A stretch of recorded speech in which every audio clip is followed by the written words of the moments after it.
Socialisme mod liberalisme.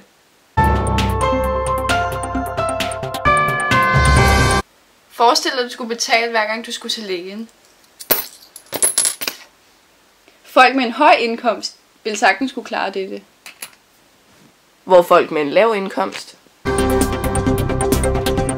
vil få større problemer. Dette vil ende ud i, at folk med en lav indkomst vil blive syge.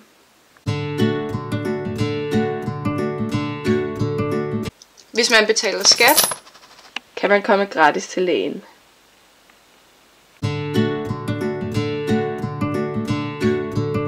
I et socialistisk samfund tjener den arbejdende borger f.eks. 30.000 om måneden. 38% af dem går til staten, når han betaler skat. derefter bliver pengene fra staten delt ud til de borgere, som har brug for økonomisk støtte.